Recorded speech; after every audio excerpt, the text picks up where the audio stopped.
तो फ्रेंड्स जैसा कि आप सभी को पता है, जो आपका नेक्स्ट सीटेट का एग्ज़ाम है जो कि 7 जुलाई को होने वाला है, जिसके लिए हम लोग यहाँ पर सीडीपी पेपर 1 और पेपर 2 दोनों के प्रीवियस ईयर क्वेश्चन पर देखने वाले हैं, जो कि आपके एग्जाम के लिए इंपॉर्टेंट है। तो चलिए देखते हैं आज ये क्वेश्चन। यहाँ पर आपका फर्स्ट क्वेश्चन है, निम्नलिखित में से कौन से कारक बच्चे के समाजीकरण में एक महत्वपूर्ण भूमिका अदा करते हैं, जो कि क्वेश्चन आपका सीटेट जुलाई 2019 में बना। ऑप्शन आपको दे रखा है मीडिया, विद्यालय, परिवार, पास पड़ोस। देखिए जो समाजीकरण होता है ना, ये बेसिकली इसके दो कारक होते हैं। एक आपका होता है प्राथमिक कारक, एक होता है आपका द्वितीयक कारक, ठीक है, सेकेंडरी सोशलाइजेशन, और एक होता है आपका प्राइमरी सोशलाइजेशन, ठीक है। प्राइमरी सोशलाइजेशन कहाँ से होता है? जहाँ से कि बच्चे के समाजीकरण की प्रक्रिया स्टार्ट होती है, जैसे कि फैमिली, बच्चे क्या करता है, परिवार में जन्म लेता है, वहीं से क्या होती है, उसकी समाजीकरण की प्रक्रिया स्टार्ट होती है। बच्चा अपने माता पिता से, भाई बहन से बातचीत करता है, ठीक है। जो सोशलाइजेशन होता है उसका, वो वहाँ से क्या होता है, डेवलप होता है, विकसित होता है। तो जो समाजीकरण का पहला कारक होता है वो क्या होता है, परिवार होता है, फैमिली होती है, ठीक है। इसके बाद बच्चा समाज से इंटरेक्ट करता है, विद्यालय से इंटरेक्ट करता है, मीडिया से इंटरेक्ट करता है। तो ये सारे क्या होते हैं, समाजीकरण के द्वितीय कारक होते हैं, ठीक है।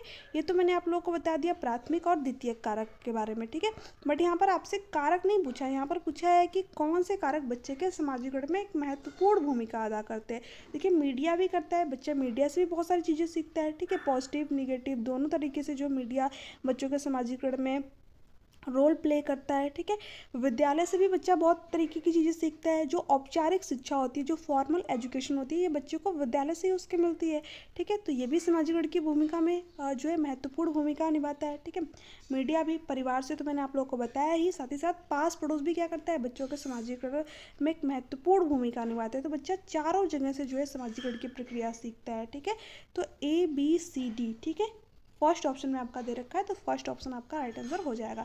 देखिए इससे रिलेट करके एक क्वेश्चन आपका यहाँ पर ये पूछा गया सीटेट दिसंबर 2019 में। आप देख रहे हैं क्वेश्चन पूछने का जो है तरीका, ये सीटेट जुलाई 2019 में बना, ठीक है। इस क्वेश्चन को इस तरीके से पूछा गया, बट जस्ट क्वेश्चन को थोड़ा सा घुमा करके आपके एग्जाम में इस तरीके से पूछ दिया, सीटेट दिसंबर 2019 में, ठीक है। तो आपको जो कॉन्सेप्ट है वो यहाँ पर क्लियर करना है, ठीक है। अब देखिए परिवार एवं पास पड़ोस बच्चों के समाजीकरण की आपको ऑप्शन दे रखा है, द्वितीयक एजेंसी है, मनोवैज्ञानिक एजेंसी है, प्राथमिक एजेंसी है, मध्य एजेंसी है। तो अभी मैंने आप लोगों को बताया बच्चा जो है समाजीकरण की प्रक्रिया कहाँ से सीखेगा, अपनी फैमिली से, अपने परिवार से, ठीक है। तो ये क्या होती है, प्राथमिक एजेंसी होता है, ठीक है।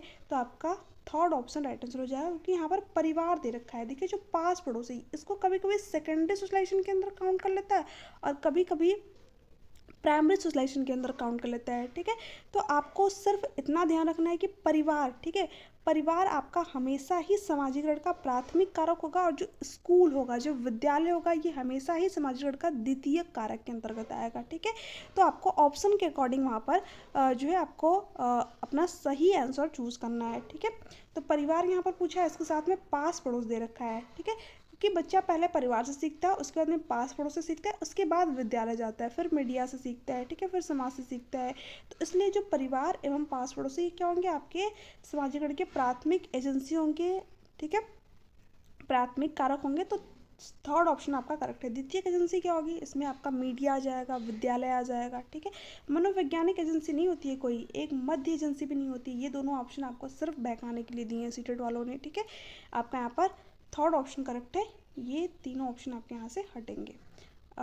नेक्स्ट स्टेप आपका यहाँ पर देखिए, यहाँ पर क्वेश्चन क्या दे रखा है, जो कि सीटेट जनवरी 2022 में बना, विकास का शीर्षगामी सिद्धांत प्रतिपादित करता है। देखिए जो विकास का शीर्षगामी सिद्धांत है, यानी जो सेफलोकॉर्डल सिद्धांत है, ये क्या कहता है, जो डेवलपमेंट है, जो विकास है, ये कैसे होता है, सिर से पैर की तरफ होता है, नाम ही है शीर्षगामी, ठीक है।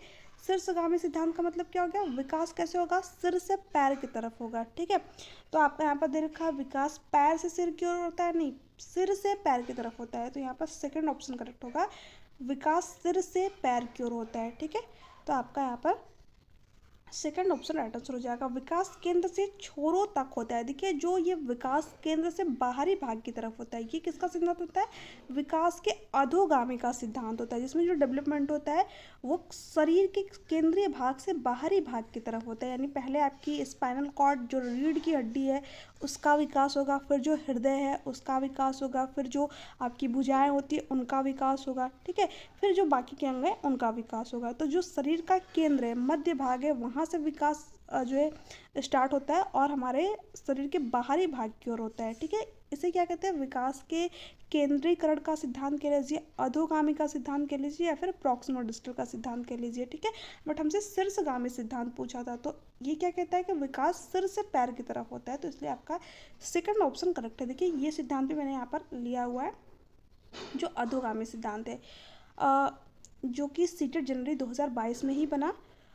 अधोगामी सिद्धांत को निम्नलिखित में से किस उदाहरण से दर्शाया गया है? शिशु अपने बाहों के प्रयोग से पहले दृष्टि विकसित करते हैं। नहीं, ये बात आपका कहना आपका बिल्कुल गलत हो जाएगा। शिशु संज्ञानात्मक क्षमता विकसित करते हैं और फिर भाषा सीखते हैं, तो इसके बारे में तो मैंने आप लोगों को नहीं बताया, ठीक है, तो ये ऑप्शन नहीं होगा। शिशु बुदबुदाने से पहले किलकिलाना सीखते हैं, तो ये तो आपका लैंग्वेज में आ जाएगा। ये सारी चीज़ें आपके यहाँ पर गलत है। शिशु पहले अपने धड़ और फिर हाथ और पैर हिलाना सीखते हैं, यही क्या होता है? आपका अधोगामी का सिद्धांत होता है। यानी शरीर के केंद्र से बाहरी भाग की तरफ विकास होता है। यानी बच्चा क्या करता है? पहले जो धड़, जो भुजाएं उसकी, ठीक है, पहले वो डेवलप होंगी, उनका विकास होगा, उसके बाद में जो हाथ पैर होते हैं फिर उनका विकास होगा, ठीक है। जैसे कि आपने देखा होगा एक छोटा बच्चा, अगर उसको एक किसी कोई बॉल लाने को कह दीजिए तो वो क्या करता है? पूरे अपने जो दोनों हाथ होते हैं उनसे पूरे अच्छी तरीके से पकड़ के वो लाएगा, ठीक है। फिर जैसे जैसे बच्चा बड़ा होता है बाद में वो क्या करता है? अपनी जो फिंगर होती हैं उनका यूज़ करके भी किसी बॉल को उठा के लेके चला आता है, ठीक है। तो यानी कि पहले क्या होती है? हमारे जो ग्रॉस मोटर स्किल होती है, जो बड़ी मसल्स होती हैं, ठीक है, वो डेवलप होती है। उसके बाद में जो हमारी फाइन मोटर स्किल होती है, जो छोटी मसल्स होती है, वो डेवलप होती हैं, ठीक है। यानी शरीर के केंद्रीय भाग से विकास कैसे होता है? बाहरी भाग के होता है। पहले बड़ी मसल्स विकसित होती हैं, उसके बाद में जो छोटी मसल्स होती हैं वो विकसित होती हैं, उन पर हमारा कंट्रोल होता है, ठीक है। तो फोर्थ ऑप्शन आपका यहाँ पर करेक्ट है। आई होप कि आप लोगों को ये क्वेश्चन समझ में आया होगा। दोनों ही इंपॉर्टेंट है, ये विकास के अधोगामी का सिद्धांत और विकास के शीर्षगामी का सिद्धांत। यहाँ से आपके एग्जाम में कई बार क्वेश्चन पूछे गए हैं। नेक्स्ट है, अब देखिए यहाँ पर क्या दे रखा है? निम्नलिखित में से किसका मिलान उचित है? देखिए ये सीटेट जुलाई 2013 में भी बना और सीटेट जनवरी 2022 में भी बना ये क्वेश्चन, ठीक है। देखिए क्या दे रखा है? शारीरिक विकास, वातावरण। यहाँ पर बताना है आपको निम्न में से किसका मिलान उचित है। देखिए जो शारीरिक विकास है ये वातावरण में तो डेवलप होता है, विकसित तो होता है, बस कहीं ना कहीं इसमें जो हमारी आनुवंशिकता होती है, जो हेरिडिटी होती है, उसका भी रोल होता है ना। एक बच्चा है, मान लीजिए उसकी हेरिडिटी ही नहीं सही है, वो जन्मजात जो है उसके अंदर किसी तरीके की डिसेबिलिटी है, तो हम उसको कितना भी अच्छा वातावरण दे दें वो तो सही होगी नहीं, ठीक है। तो इसमें हमारे हेरिडिटी का भी रोल होता है, तो ये तो उचित मिलान होगा नहीं। संज्ञानात्मक विकास, क्या इसका संबंध सिर्फ मैच्योरिटी से होता है?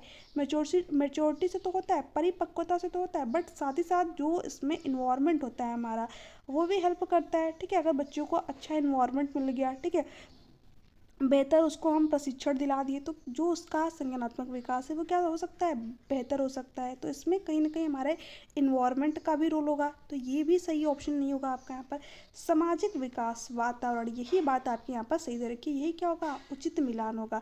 जो सामाजिक विकास है ये हमें हमारे हेरिडिटी से थोड़ी मिला है, ये कहाँ से मिला है?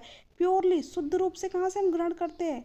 वातावरण से। ऐसा तो है नहीं कि हम जन्म से ही सामाजिक हैं, ठीक है। जन्म जब हमारा हो गया उसके बाद से हम समाज से इंटरेक्ट किए, अपनी फैमिली से इंटरेक्ट किए, ठीक है, उसके बाद हमारी सामाजिक की प्रक्रिया स्टार्ट हुई। तो इसमें हेरिडिटी का तो रोल है नहीं, ठीक है, आनुवंशिकता का तो रोल है नहीं, इसमें सिर्फ हमारे समाज का रोल है। तो इसलिए यही बात आपके यहाँ पर सही है। संवेगात्मक विकास, जो हमारे इमोशन होते हैं, ठीक है, जो जेबी वॉटसन है वो क्या कहते हैं कि हमारे अंदर 3 संवेग जो है जन्म से होते हैं, जैसे कि कौन कौन से? फियर होता है, डर हमारे अंदर होता है, ठीक है, एंगर, क्रोध हमारे अंदर होता है, और क्या होता है?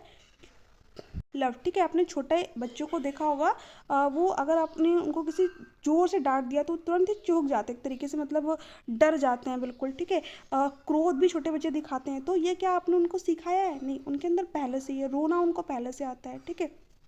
तो बच्चे का जो इमोशनल डेवलपमेंट है, जो संवेगात्मक विकास है, इनके अंदर जन्मजात भी होता है, ठीक है। तो यहाँ पर परिपक्वता दे रखा है, नहीं, इसमें हमारे हेरिडिटी का भी, सॉरी, इन्वायरमेंट का भी रोल होता है, ठीक है। तो इसलिए ये मिलान भी यहाँ पर सही नहीं है। यहाँ पर सबसे बेस्ट मिलान क्या होगा आपका, सामाजिक विकास किससे होता है, सिर्फ और सिर्फ वातावरण से। तो इसलिए ये ऑप्शन आपका यहाँ पर सबसे अप्रोप्रिएट है, सबसे सही है। अब ये क्वेश्चन है जो कि सीटेट जनवरी 2021 में बना, सामाजिकरण में विद्यालय। तो इसके बारे में मैंने आप लोगों को बताया, विद्यालय क्या है, द्वितीय कारक है, ठीक है। तो विद्यालय क्या है, सामाजिकरण का द्वितीय कारक है। प्राथमिक कारक क्या है आपका, परिवार, ठीक है। जब भी प्राथमिक कारक की बात हो तो आपको ध्यान रखना है परिवार, फैमिली क्या होती है, प्राथमिक कारक होता है, क्योंकि यहीं से बच्चे के सामाजिकरण की प्रक्रिया स्टार्ट होती है। कि कोई भूमिका नहीं होती, तो ये कहना बिल्कुल गलत हो जाएगा कि बहुत कम भूमिका होती है, नहीं। परिवार की और विद्यालय दोनों, जो भी सामाजिकरण के कारक है, दोनों की महत्वपूर्ण भूमिका होती है हमारे डेवलपमेंट में, हमारे विकास में, ठीक है। विद्यालय पूछा है तो द्वितीय कारक आपका होगा, सेकंड ऑप्शन करेक्ट है। नेक्स्ट है, देखिए जो आज का आपका जो क्लास है, इसमें मैंने सामाजिकरण और आपका जो डेवलपमेंट वाला चैप्टर है उससे ज़्यादा क्वेश्चन यहाँ पर इंक्लूड किए हुए हैं, क्योंकि ये इंपॉर्टेंट है, यहाँ से आपके एग्जाम में क्वेश्चन बनते हैं, ठीक है। चलिए देखते हैं यहाँ पर क्या दे रखा है। सीटेट दिसंबर 2021 में ये क्वेश्चन बना, निम्नलिखित कथनों में से कौन सा कथन सामाजिकरण के संदर्भ में सही है, ठीक है। मीडिया और परिवार सामाजिकरण के द्वितीयक संस्था है। देखिए परिवार द्वितीयक संस्था नहीं होगा, तो इसलिए ये ऑप्शन नहीं होगा। मीडिया तो आपका द्वितीयक संस्था होता है, ठीक है, बट परिवार क्या होता है, प्राइमरी, ठीक है, प्राथमिक कारक होता है, तो ये नहीं होगा आपका। सभी संस्कृतियों में सामाजिकरण का तरीका एक समान है, नहीं, ये कहना तो बिल्कुल गलत हो जाएगा, क्योंकि अलग अलग संस्कृति का जो है अलग अलग से बच्चे का सामाजिकरण होता है, क्योंकि अलग अलग संस्कृति के अलग अलग रूल रेगुलेशन है। हमारे संस्कृति में अलग तरीके से चीज़ें हो सकती है और किसी और संस्कृति में अलग तरीके से चीज़ें हो सकती है, ठीक है। जो हमारे संस्कृति में सही चीज़ें हो सकती है, वही किसी और संस्कृति के लिए गलत चीज़ हो सकती है। तो ये जो सामाजिकरण है वो अलग अलग तरीके से होता है बच्चे का, ठीक है, समान नहीं होता। सामाजिकरण एक जटिल प्रक्रिया है जिसमें कई संस्था बच्चों के जीवन में अलग अलग समय अवधारणाओं पर प्रभाव डालती है। ये बात कहना आपके बिल्कुल सही हो जाएगा, बट हम फोर्थ ऑप्शन को भी एक बार चेक कर लेते हैं, ठीक है। सॉरी, यहाँ पर लग रहा है मुझे फोर्थ ऑप्शन कट गया है, तो इसलिए आपका जो राइट आंसर है मेरे ख्याल से थर्ड ही है, क्योंकि फोर्थ ऑप्शन आपका है नहीं। अगर इनमें से देखें तो यहाँ पर आपका थर्ड ऑप्शन जो है राइट आंसर हो जाएगा, ठीक है। सामाजिकरण क्या है, एक जटिल प्रक्रिया जिसमें कई संस्था बच्चों के जीवन में अलग अलग समय अवधारणाओं पर प्रभाव डालती है, बिल्कुल सही बात है आपकी। तो आप देख ही सकते हैं किस तरीके से आपके एग्जाम में एक ही टॉपिक से कई तरीके से घुमा करके क्वेश्चन यहाँ पर पूछे गए हैं, ठीक है। क्वेश्चन आपका जो है पूछने का तरीका बस अलग होता है, बाकी क्वेश्चन जो है जो आपका सेम ही होता है। जैसे कि मैंने आप लोगों को बताया, आपने एक वर्ड को बस पकड़ लिया कि जो द्वितीय कारक है उसमें हमेशा आपका जो है विद्यालय आएगा, ठीक है, मीडिया आएगा, और जो प्राथमिक कारक है उसमें हमेशा ही परिवार आएगा। तो सिर्फ आप इन्हीं से जो है अपने राइट आंसर तक पहुंच सकते हैं, ठीक है। नेक्स्ट है, ये क्वेश्चन भी आपका सीटेट दिसंबर 2021 में बना। इसमें क्या दे रखा है, एक सामाजिक संरचनात्मक कक्षा में ज्ञान के क्या क्या स्रोत होंगे। देखिए अखबार से भी बच्चा चीज़ों को सीखेगा, सहपाठी समूह से तो वो सीखेगा ही चीज़ों को, साथ ही साथ जो पाठ्य पुस्तक हो गए, लोक कथाएं हो गए, ठीक है, इन सारी चीज़ों से बच्चा का जो सामाजिकरण है वो होगा। देखिए अखबार से बच्चा बात नहीं कर रहा है, बट कहीं ना कहीं जो अखबार में चीज़ें लिखी हुई हैं, ठीक है, अखबार में कई कई जगह की खबरें होती है, तो आप वहाँ पर जा नहीं रहे हैं, ठीक है, वहाँ पर जाके बातचीत नहीं कर रहे हैं, बट कहीं ना कहीं आपको जो है वहाँ के न्यूज़ के बारे में पता चल रहा है, ठीक है, कई जगह की खबरों के बारे में आपको पता चल रहा है, तो वहाँ से आपका सामाजिकरण हो रहा है। आप कहीं ना कहीं वहाँ के लोगों के बारे में जान रहे हैं, ठीक है, वहाँ पर क्या घटनाएं हुई उसके बारे में जान रहे हैं, तो वहाँ पर आपका सामाजिकरण हो रहा है, ठीक है, बट आप उस चीज़ से बात नहीं कर रहे, तो ये कैसा होता है, निष्क्रिय सामाजिकरण एक तरीके से होता है, ठीक है। कभी कभी आपके एग्जाम में पूछ लेता है कि सामाजिकरण की सक्रिय एजेंसी क्या होती है और निष्क्रिय एजेंसी क्या होती है। तो सामाजिकरण की निष्क्रिय एजेंसी क्या होती है, जिसमें कि हम डायरेक्ट इन्वॉल्व नहीं होते हैं, यानी डायरेक्ट बातचीत नहीं करते हैं, बट वहाँ पर फिर भी जो हमारा सामाजिकरण है वो होता रहता है। जैसे कि अखबार जब आप पढ़ रहे हैं, ठीक है, तो आप अखबार से बात थोड़ी कर रहे हैं, ठीक है। इसी तरह जब आप लाइब्रेरी में पुस्तकें रीड कर रहे हैं, ठीक है, तो आप कहीं ना कहीं जो राइटर होते हैं उनके थॉट को पढ़ रहे हैं, विचार को पढ़ रहे हैं, वहाँ से आपका सामाजिकरण तो हो रहा है, बट आप वहाँ पर इंटरेक्ट नहीं कर रहे हैं, ठीक है। ये भी आपके एग्जाम में कई बार पूछा हुआ है, ठीक है, तो ध्यान रखना है। अब देखिए सहपाठी हो गए, तो इनसे आप बातचीत करेंगे, इंटरेक्ट करेंगे, ठीक है, एक दूसरे से बातचीत करके विचार विमर्श करेंगे, तब यहाँ पर आपका सामाजिकरण होगा, ठीक है। तो ये क्या होता है, सामाजिकरण के सक्रिय, इसमें आप भी एक्टिव रहते हैं, ठीक है। सक्रिय रहते हैं, दोनों लोग एक्टिव रहते हैं, जो आपका साथी भी है और आप भी, ठीक है। तो ये सक्रिय समाजीकरण होता है। और पाठ्य पुस्तक, इसमें भी आप पाठ्य पुस्तक को रीड करते हैं, सिर्फ विचारों को पढ़ते हैं, ठीक है। तो ये भी निष्क्रिय समाजीकरण की एजेंसी होती है। लोक कथा है, इसमें भी आप रीड कर रहे हैं, ठीक है। हालांकि ये क्वेश्चन आपसे यहाँ पर पूछा नहीं हुआ, बट कई बार आपके एग्जाम में पूछा हुआ है, तो इसलिए मैं आपको यहाँ पर थोड़ा सा बता दे रही हूँ। तो यहाँ इन चारों जगहों से बच्चों का समाजीकरण होता है। तो किस ऑप्शन में दे रखा है? ABCD, थर्ड ऑप्शन में दे रखा है। तो थर्ड ऑप्शन आपका राइट है। बाकी के ऑप्शन तो आपको पता ही क्यों नहीं होंगे, क्योंकि इसमें सभी ऑप्शनों को हमको इंक्लूड करना है, समाहित करना है, जिसमें सारी चीज़ें दे रखी हो। तो ABCD आपका करेक्ट होगा, ऑप्शन नंबर थर्ड। अब ये क्वेश्चन है, उसके बाद हम लोग आगे के क्वेश्चन देखेंगे। ये भी सीटेट जनवरी 2022 में बना। देखिए क्या दे रखा है। विद्यार्थियों को एक समूह अपने खेल के दौरान एक लोकप्रिय नृत्य रियलिटी शो का दृश्य दर्शाता है। 8 वर्षीय शना एक जज के तौर पर दूसरे बच्चों के नृत्य पर टिप्पणियां करती है। यह परिस्थिति बच्चों के समाजीकरण में डैश की महत्वपूर्ण भूमिका दर्शाता है। देखिए अब यहाँ पर हो क्या रहा है बेसिकली, जैसे कि आपने देखा होगा कि जब कुछ बच्चे, जैसे कि जो शो आता है आपका, उसमें कुछ बच्चे क्या करते हैं, डांस करते हैं। वहाँ पर कुछ जज बैठे होते हैं, ठीक है, जो कि उनके जो डांस बच्चे ने किया उस पर टिप्पणी करते हैं कि नहीं आपने सही तरीके से नहीं किया, या फिर आपने बहुत अच्छी तरीके से किया। तो इस पर जो है अपना जज अलग अलग जो है पॉइंट ऑफ व्यू रखते हैं, ठीक है।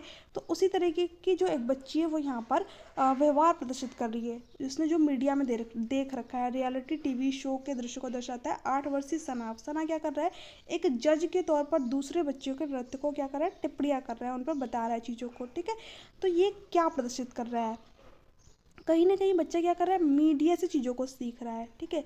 जो मीडिया होती है वो क्या करती है, बच्चे के समाजीकरण में पॉजिटिव और निगेटिव दोनों प्रकार के इफेक्ट डालती है, ठीक है, दोनों प्रकार के प्रभाव डालती है। बच्चा मीडिया से बहुत चीज़ें सीखता है। आपने देखा होगा घरों में जो छोटे बच्चे जो कार्टून होते हैं, अगर उनको देखते हैं तो वो क्या करते हैं, कभी कभी उन्हीं उन्हीं की लैंग्वेज बोलते हैं, ठीक है।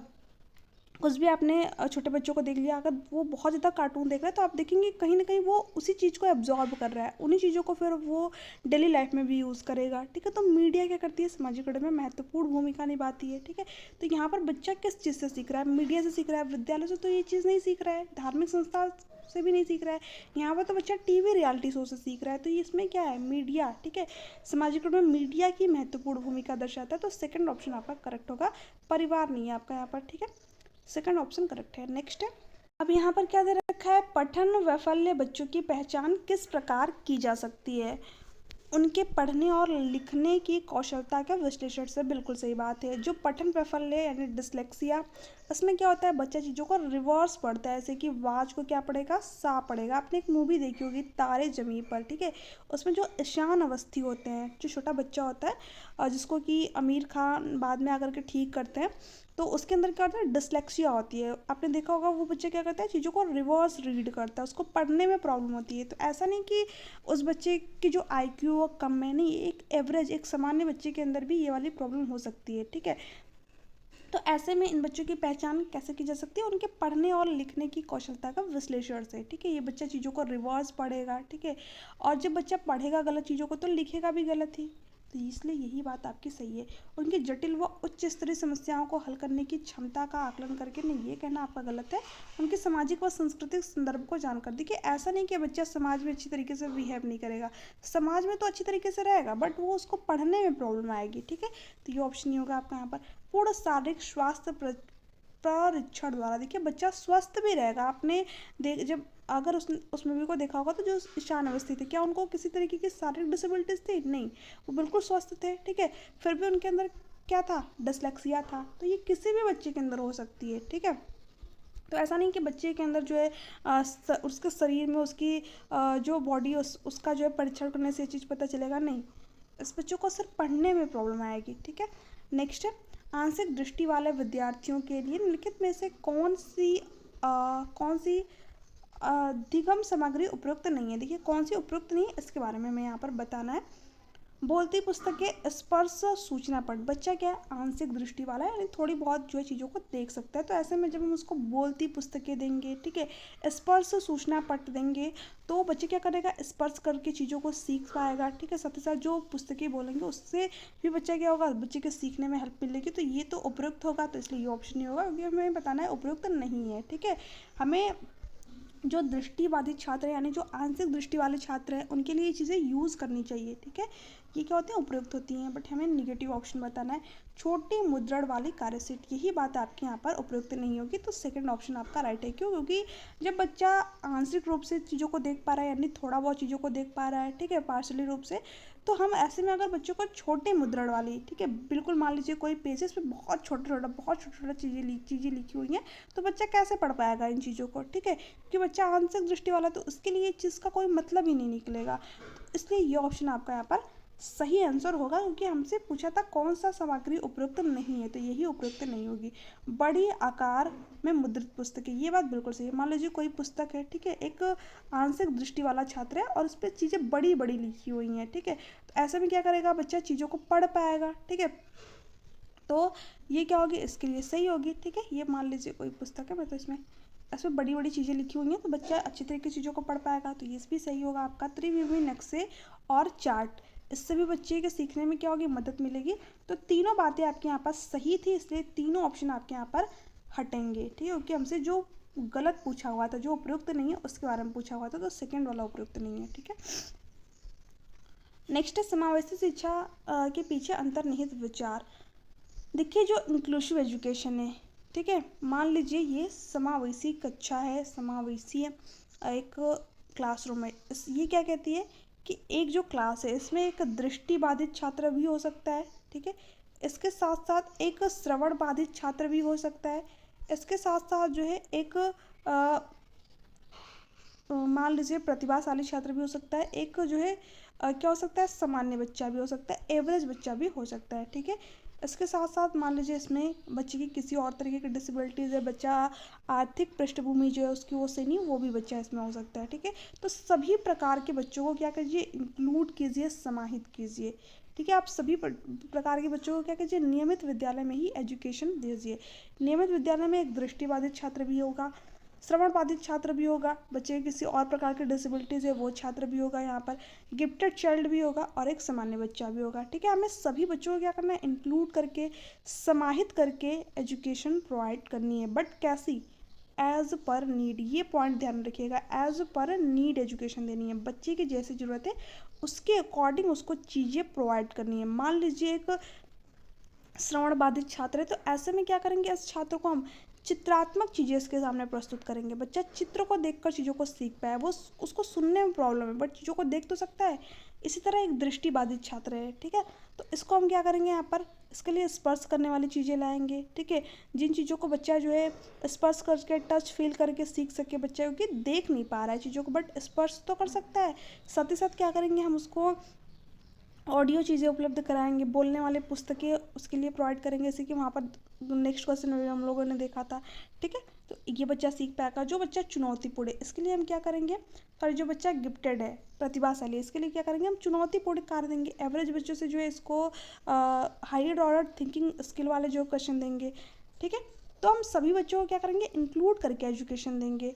मान लीजिए बच्चा वंचित पृष्ठभूमि से है, तो इसको लिए क्या करेंगे, हम अलग टीचिंग मेथड का यूज़ करेंगे। अगर उसको किसी एक टीचिंग मेथड से समझ में नहीं आ रहा है तो एज पर नीड एजुकेशन देनी है। बच्चों को अलग अलग नहीं करना है, ठीक है, समाहित करके एजुकेशन देना है। तो अलग की बात जब भी आए तो आपको वो ऑप्शन पहले ही रद्द कर देना है। दार्शनिकता कि सभी बच्चों को नियमित विद्यालय में समान शिक्षा पाने का अधिकार है, यही बात आपकी इंक्लूसिव एजुकेशन कहती है, समावेशी शिक्षा कहती है। जितनी चीज़ें मैंने अभी आपको बताई, अगर आपने इन चीज़ों को समझ लिया तो आप समावेशी शिक्षा से बनने वाले क्वेश्चन गलत नहीं करेंगे। ठीक है, तो बी ऑप्शन करेक्ट है। बच्चों को उनकी योग्यता के आधार पर पृथक करना। देखिए, 3 नेगेटिव ऑप्शन आपको यहाँ पर मिल रहे हैं, पृथक करना, अलग अलग करना। कभी भी इंक्लूसिव एजुकेशन पृथक करने, अलग करने, लेबलिंग करने की बात नहीं करेगी। तो आपको ऐसे ऑप्शन जब भी दिखे तो आपको वो कट हो जाएंगे। ठीक है, बच्चों को क्षमताओं के आधार पर उनकी सीमाओं की पहचान करने के लिए उन्हें नामांकित करना, यानी लेबलिंग करना, तो ये ऑप्शन भी नहीं होगा। यहाँ पर सबसे बेस्ट क्या था, बी वाला ऑप्शन। अब देखिए, ये वाला जो क्वेश्चन है आप सभी के लिए यहाँ पर मोस्ट इंपॉर्टेंट है, क्योंकि अब आपके एग्जाम में ऐसे क्वेश्चन ज़्यादा आने लगे। देखिए क्या दे रखा है, कक्षा में अर्थपूर्ण अधिगम को प्रोत्साहित करने के लिए अध्यापिका को, ठीक है, डैश विद्यार्थियों की सहायता करनी चाहिए कि वे अपने मनोभाव को, अभिप्रेरणा को सुव्यवस्थित कर पाएँ, बिल्कुल सही बात है। ठीक है, बच्चे को जहाँ पर ज़रूरत है उसको क्या करना चाहिए, वहाँ पर हेल्प प्रोवाइड करनी चाहिए, सही बात है। विद्यार्थियों को उनको प्रदर्शन के आधार पर वर्गीकृत और नामांकित करने, उनकी योग्यता आधारित समूह बनाना।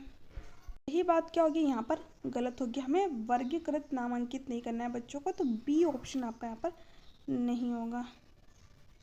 बी नहीं होगा तो देखिए इसमें भी दे रखा है सेकंड ऑप्शन और इसमें भी दे रखा है, तो ये दोनों ऑप्शन तो आपके यहाँ से हट गए। अब हमें इसमें और इसमें बताना है। देखिए इसमें फर्स्ट और थर्ड दे रखा है, इसमें भी फर्स्ट और थर्ड दे रखा है, तो हमें सिंपल से पता चल गया कि फर्स्ट और थर्ड तो आपका सही होना ही होना है। तो हम सिर्फ 5 को चेक कर लेते हैं।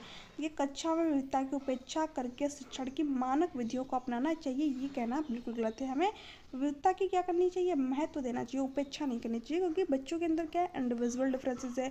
ठीक है, सांस्कृतिक विभिन्नता है, सामाजिक विभिन्नता है, धार्मिक विभिन्नता है, तो ऐसे में उनको एक एसिड संसाधन के रूप में यूज़ करना चाहिए। ठीक है, उनको उनकी उपेक्षा नहीं करनी चाहिए, तो ये ऑप्शन नहीं होगा आपका यहाँ पर।